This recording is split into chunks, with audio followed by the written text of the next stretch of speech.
MDS university Ajmer के BA part first political science second paper के विद्यार्थियों, मैं डॉक्टर मनोज अवस्थी आज जो लेक्चर आपको मैंने कल शुरू किया था राजा राम मोहन राय के राजनीतिक विचार, उसे आगे बढ़ाऊंगा।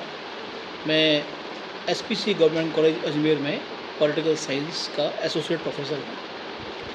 तो कल हमने ये ख़त्म किया था कि राजा राम मोहन राय ने जिन राजनीतिक विचारों की बात की है उसमें एक बिंदु शेष रह गया था, प्रशासनिक और राजस्व संबंधी सुधार। अब आप इस बात को देखें और हमेशा अपने मस्तिष्क में रखें कि ब्रिटिश जो भारत पर हुकूमत उस वक्त कर रहे हैं, उनका इस देश में टिकने का मूल उद्देश्य इकोनॉमिक है, आर्थिक है, फाइनेंशियल है। क्योंकि उनको इस देश से इतना भारी मात्रा में लाभ हो रहा है। शुरुआत में व्यापार के लिए आए थे, फिर जब यहाँ के उन्होंने हालात देखे और जैसे हालात बने उसके बाद पूरे देश में वो फैलते चले गए और देश उनके हाथ में आ गया। मूलतः वो इस देश में आर्थिक लाभ के लिए टिके हुए थे। अब राजस्व एक शब्द आपने पढ़ा होगा, ये इकोनॉमिक्स का टर्म है। राजा राम मोहन राय ये मानते हैं कि सरकार जो कर इकट्ठा करती है और उसको व्यय करती है, ये सरकार की जो आय है ये कहलाती है राजस्व। अंग्रेजी में आपने ये शब्द कई बार लिखा पढ़ा होगा, सुना होगा, रेवेन्यू। इसमें कर, लगान, व्यापार पर कर, ये सब इस श्रेणी में आते हैं। राजा राम मोहन राय का इस पर विचार ये था कि भारत से जो भारी मात्रा में कर एकत्र हो रहे हैं, अब तक देखिए कर का एक सामान्य सिद्धांत ये होता है कि जहाँ से वसूला जाए वहाँ उसका बड़ा हिस्सा खर्च किया जाए।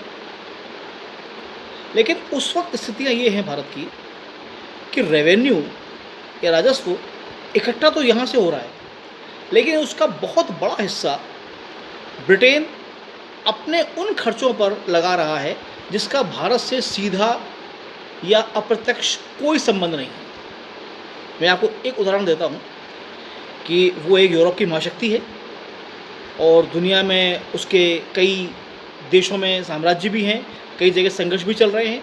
आप आश्चर्य करेंगे कि उन युद्धों का खर्चा भी भारत दे रहा है जिसका हमसे कोई संबंध नहीं है।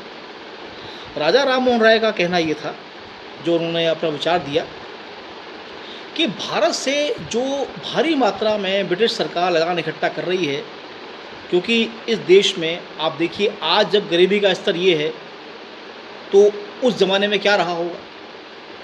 मजदूर, किसान, गरीब ये लगान या कर कहाँ से देते। राजा राम मोहन राय का मानना ये था कि जो रेवेन्यू या लगान ब्रिटिश सरकार इकट्ठा कर रही है उसे भारत पर भी खर्च करे, उसका बड़ा हिस्सा, और दूसरे वो अपने खर्चों में कमी करे। यानी ऐसे खर्चे जिनका भारत से सीधा कोई संबंध नहीं है, उन खर्चों को बंद किया जाए। और इसके लिए उन्होंने सुझाव ये दिया, जैसे हम बात करते हैं उनके प्रशासनिक विचारों में, उस समय मैंने आपको कल भी कहा था कि न्यायिक प्रक्रिया में, प्रशासन में लगभग 100% पद ब्रिटिशर्स के लिए रिजर्व थे, आरक्षित थे। राजा राम मोहन राय का मानना ये था कि इन पदों पर जिला कलेक्टर और जो अन्य पद हैं जो कि राजस्व वसूलते हैं, एक बहुत बड़ा डिपार्टमेंट होता है पूरा, इसमें भारतीयों को भी नियुक्त किया जाए योग्यता के आधार पर, हर किसी को नहीं। इसके दो फायदे होंगे। वेतन पर जो भारी खर्चा हो रहा है, जैसे आप देखिए आज जब घर जाएं या लाइब्रेरी में जाएं, अखबार में देखिएगा रुपया, डॉलर और पाउंड, जो ब्रिटेन की मुद्रा उस वक्त भी थी आज भी है, एक पाउंड में कितने रुपए आते हैं। तो आप इस अंतर को समझ पाएंगे कि भारत में यदि आप भुगतान करते हैं तो आप रुपए में करेंगे, लेकिन जो ब्रिटिश पदाधिकारी हैं जो भारत में काम कर रहे हैं, चाहे वो सेना में हैं, प्रशासन में हैं, न्यायिक तंत्र में हैं, उनको वेतन दिए जा रहे हैं ब्रिटेन की मुद्रा में। तो उसका फ़र्क ये पड़ रहा है कि आपको कई गुना पैसा खर्च करना पड़ रहा है वेतन और पेंशन और अन्य भत्तों पर। राजा राम मोहन राय का मानना यह था कि इसको बंद किया जाए, और ये तभी हो पाएगा जब इसमें भारतीयों को प्रवेश दिया जाए। दूसरा उनका एक सुझाव और अच्छा था, वो ये चाहते थे कि भारत में भूमि सुधार किए जाएं। अंग्रेजी में आप कहते हैं लैंड रिफॉर्म, कि भूमि से जो लगान या कर वसूलना है, उनका एक बड़ा महत्वपूर्ण सुझाव था। उस वक्त ये हो रहा था कि ज़मींदारी जो प्रथा थी उसमें ज़मींदार अपने क्षेत्राधिकार में लगान तय करने के लिए अधिकृत हुआ करता था, और इसमें कई बार गड़बड़ियाँ भी होती थी। मतलब आप कल्पना करें कि दो क्षेत्र आपस में मिल रहे हैं, लगान की दर वहाँ कुछ और है और यहाँ कुछ और है।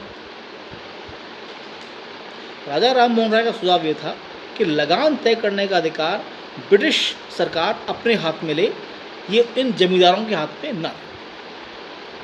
और आखिरी जो उनका विचार रहा राजनीतिक क्षेत्र में, वो था मानवतावाद और विश्व बंधुत्व का समर्थन।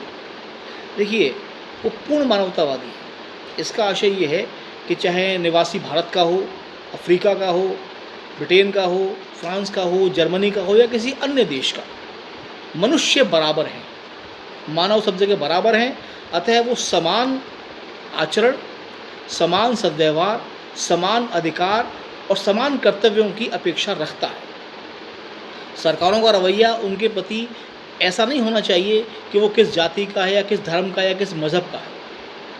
बर्ताव समान होना चाहिए, और इसी कारण से उन्होंने विश्व बंधुत्व की बात की। आप कल्पना करें कि यूरोप के किसी देश के अंदर कोई क्रांति हो रही है और वो सफल हुई, राजतंत्र हटता है, जनता शासन अपने हाथ में लेती है, और राजा राम मोहन राय उसके लिए भारत के अंदर पार्टी देते हैं कि साहब दुनिया के उस देश ने ऐसा किया है, हम बड़े प्रसन्न हैं। यही कारण है कि उन्हें विश्व बंधुत्व का प्रणेता भी कहा जाता है। आज हम दूसरी बात शुरू करते हैं राजा राम मोहन राय के धार्मिक विचार।